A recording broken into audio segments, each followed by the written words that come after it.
papasukan po ang mga bata. Problema ko po yung mga pambili nila ng gamit, yung pambili nila ng bag, tapos pambili nila ng sapatos, ng kinder. Ilan pong anak nyo ang nag-aaral? Dalawa po yan, itong isbunso, mga kinder pa lang ngayon ang kasukan. Dalawa pong kasama kong bata, 8 po yun. Pagpasok. Ayun, dito.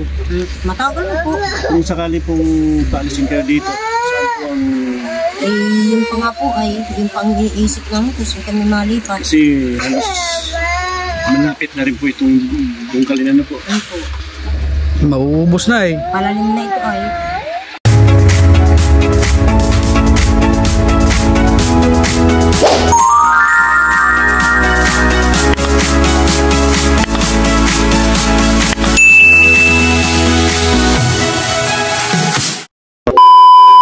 So yun, isang magpagpalang araw po mga kalingap, and welcome back po sa ating munting YouTube channel. At syempre, bago po ang lahat ay wag po natin kalimutan laging suportahan ang adikain po ng buong team Kalingap sa pangunguna po ng ating minamahal na si Kuya Val Santos Matubang, Ate Edna Vlogs at Kalingap Rab. At mga Kalingap, ngayong araw po ay pupunta po tayo ngayon sa isang kababayan natin na talaga nga namang deserve po na mabigyan po ng kaunting tulong. At kasama ko po ang aking mga kaibigan, mga kasama sa industriya, si Kalingap Gilbert at si Engineer Agol. Pupunta po tayo kila Nanay, yung bulag po mga Kalingap na scout po ni Kalingap Gilbert. Yun po, napagkasunduan po namin na mag-ambag-ambagan na lang po kami para may maibigay lang pong tulong kila Nanay. Yan. At ito na nga po, nahuli po tayo sa paglalakad. Yan. At medyo may kalayuan po, tabid po ito ng ilog. Yan, ito na po. Nandito na po tayo ngayon sa bahay nila Nanay. Nandito na din po si Kalingap Gilbert. Nauna na po. Pagod. Yan. Ayan mga Kalingap, nandiyan na po si Nanay. Ayan, nadating pa lang po sila Nanay Virginia mga Kalingap. At galing po sila sa labas ng anak niya. Nanay. Nanay, ano nga po pangalan ninyo? Virginia po. Ha? Virginia. Yes, Nanay Virginia nandito. Galing po kami dito kanina. Wala kayo. Saan po kayo na gano'n? Wala po po. Wala po. Wala po. Gusto. Po bang po. Kumusta naman po yung pamamalakayan? Kaunti lang po. Kaunti. Init. Kumusta po Nanay ang buhay-buhay? Ay, nakakaraos din po kahit paano. Nasaan na po yung anak ninyong kasama? Nandiyan po sa loob. Mabuti po at pag inaakit ninyong sumama sa inyo, di naman Ay, minsan nga po ay minsan nga ay ayaw. Minsan naman ay masabi mama tara, ay kayo tara. Sinasamahan naman po kayo. Kasi nga di naman kayo pwedeng magsulo ay Po. Kumbaga siya ang nagiging nagiging guide ninyo sa inyong pamamalakaya. Yung pong pinupuntahan po ninyo, yung mga dati ninyo pinupuntahan. Talagang nagbibigay naman po sa inyo. Halos araw-araw po kayo naalis. Nandito po kami kanina pa po sana kaming maga, naglaba pa ako. Ito po Totoy, hindi. Hindi. Ba't po napauwi kayo agad? Bumalik kayo agad? Wala po, tapos na. Tapos na talaga. Kumbaga, kunti lang po ipinuntahan ninyo. Po. Grabing init. Okay naman po yung okay naman po yung dito.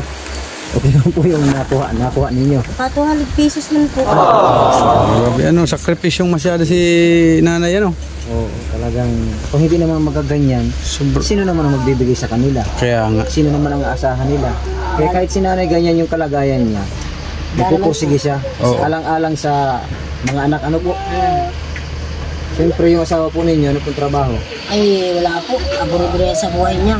Umpisa pong namatay yung pangatlo naming anak. Wala na siyang na-expand. Ay, ibig sabihin po, Nanay, namatayan po kayo ng anak? Po, kaya yung ganyan. Pang ilan po yung namatay? Pangatlo po.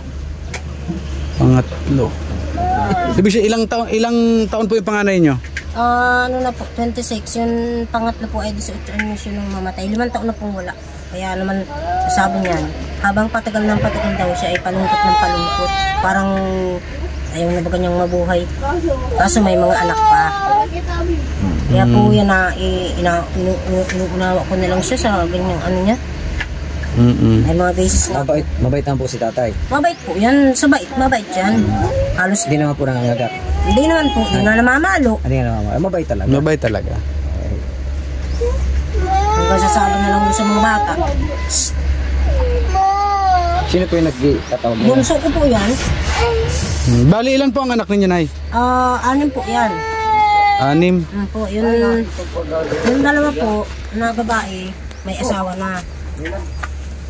Saan naman po nakatira yung mga yon? Ay, malayo po. Hindi sa loob lang, sa unahan. Tapos yun, yung pangalawa ko naman nasa Bulacan, may asawa mo yun doon. Lalaki po. Babae. Tapos nga po yung pangatlo, wala na. Yung pang-apat naman po, naroon sa pinsan naman doon sa Cavite. Opo.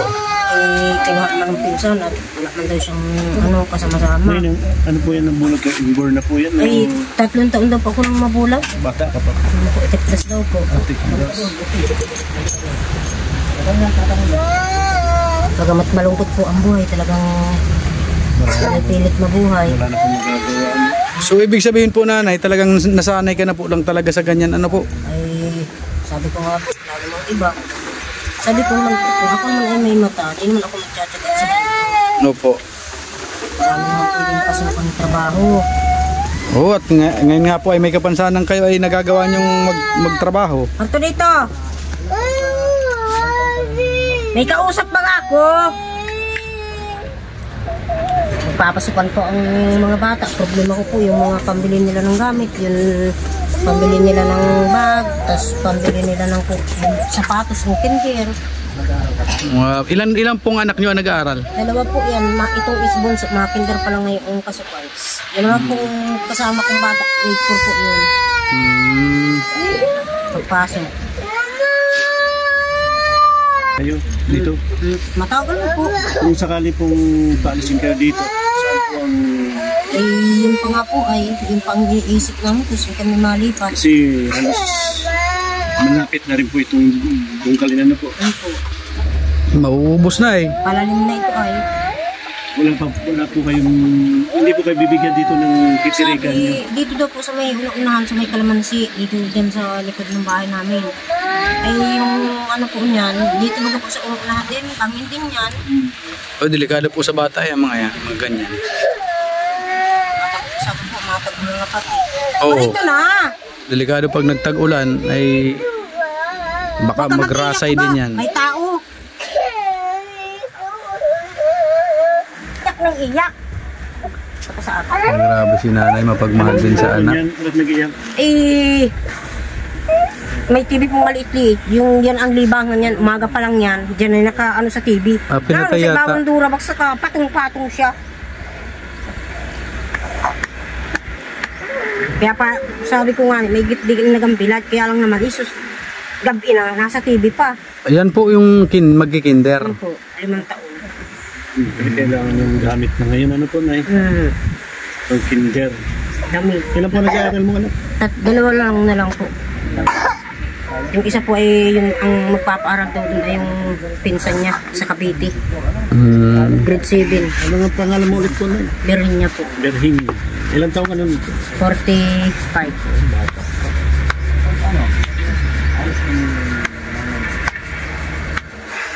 Yung pong pag... Ano yung panlilimos? Apan. Araw-araw po niyo yung Di ginagawa. po ako na, ano po, lalo pag may pasok, di, Martes at Sabado at Linggo. Ay, mo po ang schedule mo. Ganun.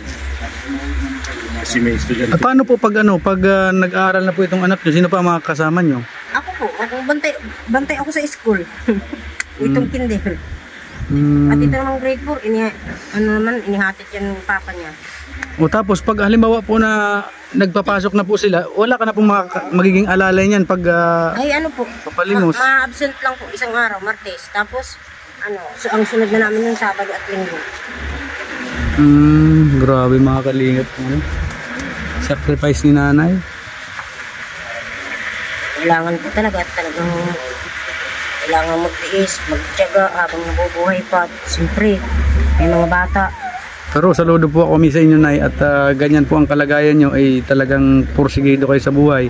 At marami din po ako nakakita na may mga kapansanan, pero talagang halos hindi naman gaanong may kapansanan nakakakita, pero mga kumbaga ay mga walang kaya baga po disposisyon. Kaya baga po ang pasalamat ko pag may tumutulong sa amin, ako po yung nagpapasalamat talaga. Huwag malikot, ay. Hanggang saan na yun, naglakad lang po kayo mula doon sa labasan? Ano po? Layo. Ano ka?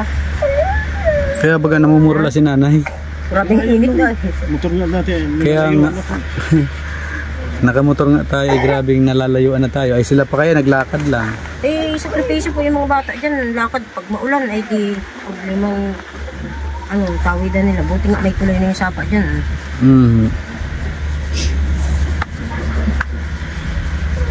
Ano naman magkasanggol? Ano po ito mga kalingap? Ito pong natitirikan po ng bahay nila ay quarry area po ito. Na quarry.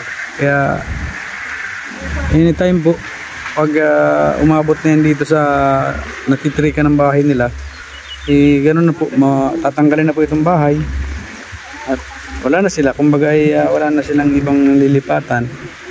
May araw po na ito. Ang bahay nila nanay.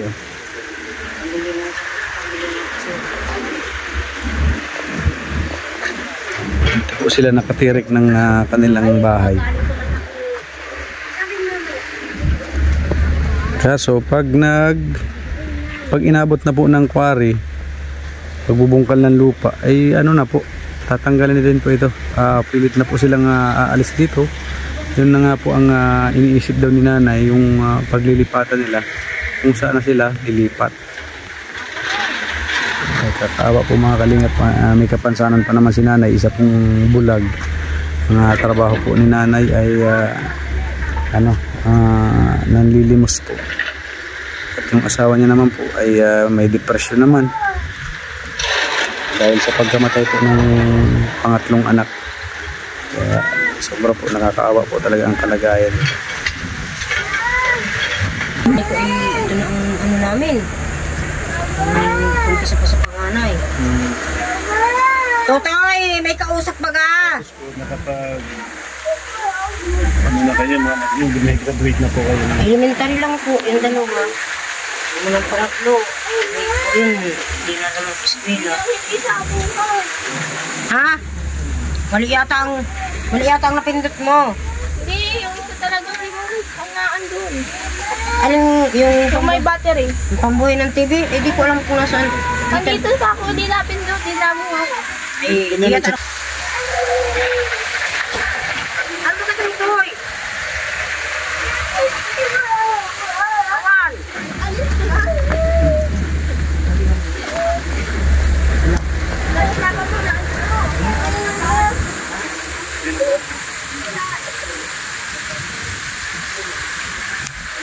Anong grade na nun? Grade 4 po. Grade 4. Mga ilang notebook po at mga anong kailangan? Di ko pa po alam at di pa naman nagpapa-enrollan. Mga may ano pa po yun, mga may 20 pa. May uniform na po. Ay wala pa din nga po. Ano ba kayo? May ano na ngayon eh. May 18. 18. Huwag ka po Konti mag-alala lang sa po. uniform. Andiyan si Kalingap Tupper. Ayan. Ano Yun po na po na na yung nag-aaral mo ngayon na anak ko sa nag-aaral. Dalawa na po ito. Kinder din. Kinta naman po yan. Ka din po mag-alala. Andiyan si Kalingap. Hindi po si Kalingap Gilbert. Yan po ang sasagot ng ano niya. Gamit. Gamit. Ano po nanay? Yan dalawa lang po yung mag-aaral. Ano po? Eh paano po yan? Sino pong maghahatid niyan? Magsusundo kasi Ako pong mabantay. mabantay ka po. Mm. Ay paano po yung ano ninyo? Paano po yung pag-alis po ninyo? Ay ano po, pahinga. Kaya nga, oy paano po yung magiging ano ninyo? Ay ano po, Pagkukuhaan? yung Martes absent siya, yung grade ko. Tapos ang sunod na noon, Sabado at Linggo. Kumbaga may araw lang kayo ng paglabas. Ano po. Eh paano po yung pang-araw-araw niyong pagkain kung hindi po Baon kayo yan, lalabas? siyempre may Yung baon po baon, yan. yung mga baon po ng mga bata. Sabi ko po, bahala na. Isa naman po sa hindi sila mag-aral, bahala na.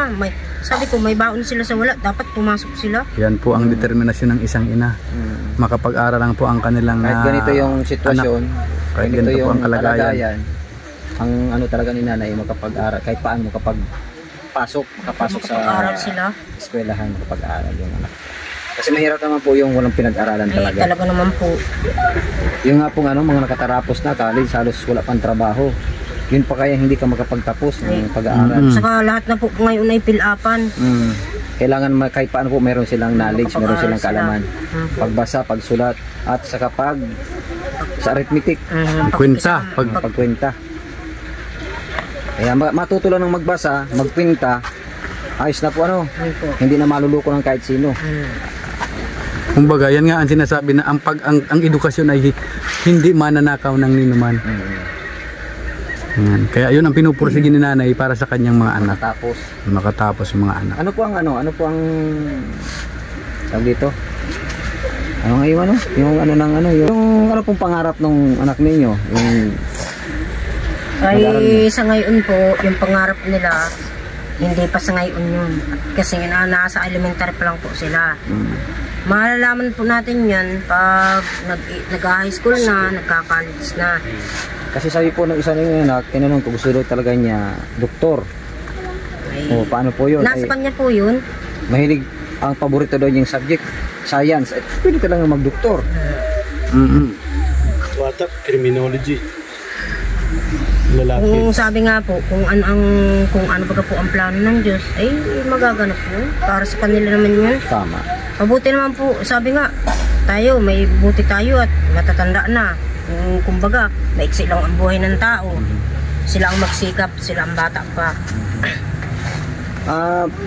Nanong ko po na itong natitirikan po ninyo ng bahay. Ano pong mangyayari po dito kasi sako po ng ano? Ang sabi po nung may-ari nitong babae namin ay papalipatin daw po kami dyan sa may likod daw. Dyan po sa likod ng bahay namin sa may kalamansi. Yun daw po ang magiging Saan po luti. yung kalamansi na yun? Yan lang po sa likod. Sa likod po. Sa may pangpang. Mag-uusog lang po, uusog. Tapos pagdating naman po doon sa inusog, siyempre gagamitin din yun. Ay di na po Usog yun. na naman. Di na po yun. Di na. Luti na po yun. Sabi, ang problema dun po, bangin din baga po yung likod mo. Pag nagtag-ulan po nanay, yun ang problema nyo dyan. Guguho at guguho yan. Ang sabi po nila, lalagyan daw yun ng mga, mga bato sa panabi. Tapos i-recrap daw. I-recrap.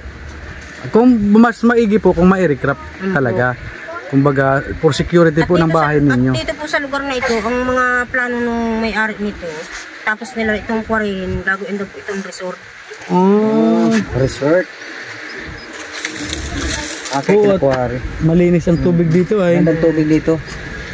Malinis. Lakad mo rin yung tubig. Fresh from the mountain talaga. Ano po, ayun ang plano nila dito.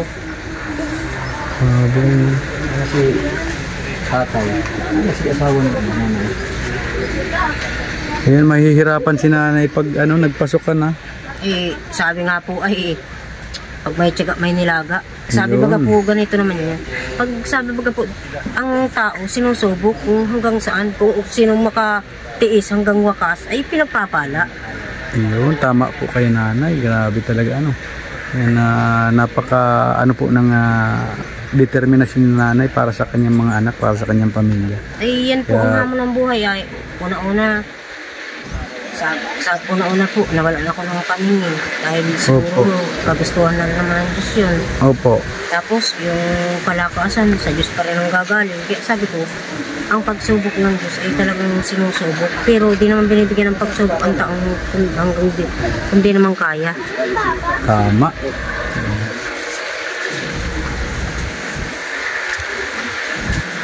Kayo po na hanggang anong grade po ang natapos niyo nanay? Hindi nga po ako nagpag-aral, kaya nga sa mga bata ko magbabawi.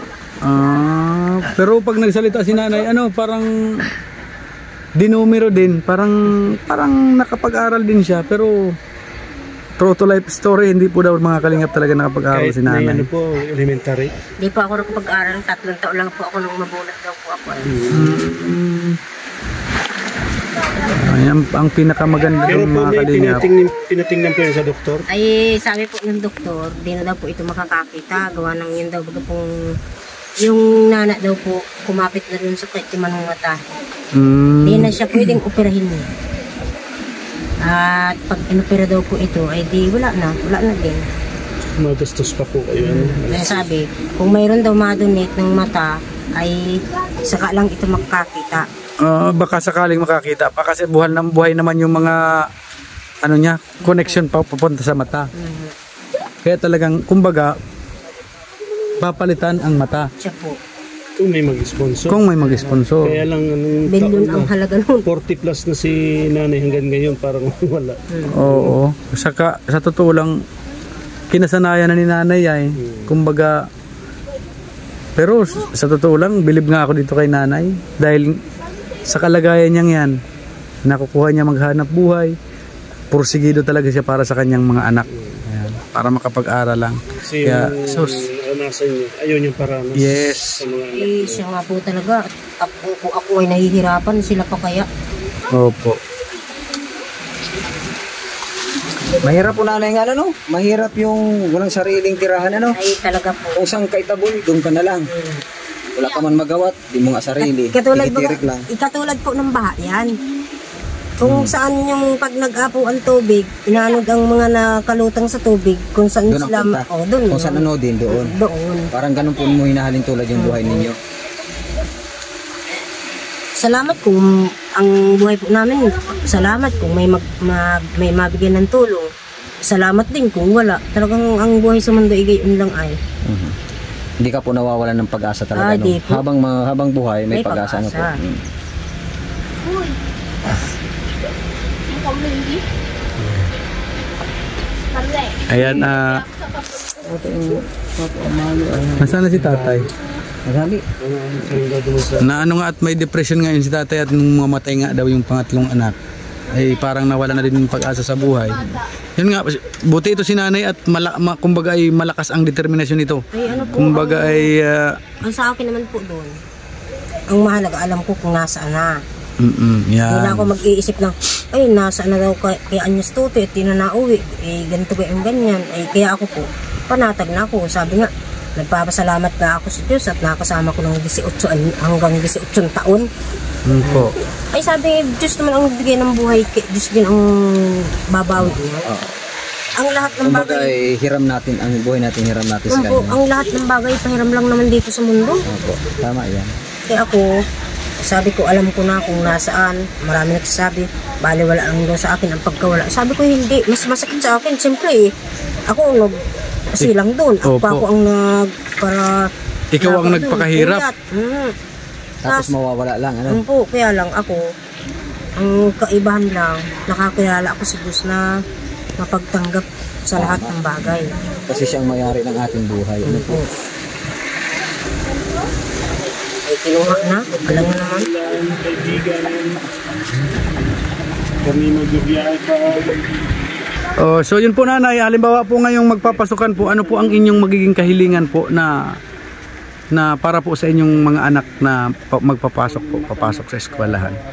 Ay, ang ano po, ang kahilingan ko lang po, yung mabigyan sila ng mga gamit, tapos po yung mga magagamit nila pagpasok, at saka yun po, yun na lang po. Tapos, papasalamat na din po ako sa mga ma-sponsor. Yun. Yun mga kalingap, yun lamang po ang kahilingan ni nanay dahil nga po ay sa hirap po ng buhay nila at solo po siyang kumakayod sa kanilang pamilya. Kasama pa yung anak niya na mag-grade 4 yun nanay, ano po? Po. Yun po. At hindi naman po pwedeng araw-araw isama yun ni nanay at mag-aaral nga. Paano magkakatapos ng pag-aaral? Paano makakapokus sa pag-aaral kung laging kasama ni nanay? Kaya yun, may schedule lang po sila nanay ng pagpapalimos kung anong araw. Hindi mo bumaba dito pag umulan naman. Ito po sa lugar namin, sa mga pusto namin, hindi po. Problema lang yung mga Yun po bumaba. Kasi dyan po sa may sapa na yan. Baba po, gawa ng mababa na. Hindi po kayo naalis na lang, hindi po kayo Pag, hintay po kami ng pagbago ng tubig. sakripisyo po talaga ng nanay. So yun mga kalingap, nakita po natin kung ano po ang kalagayan po nila nanay. At yun nga, medyo talagang nakakahabag po. At solo po siya naghahanap buhay para sa kanyang mga anak.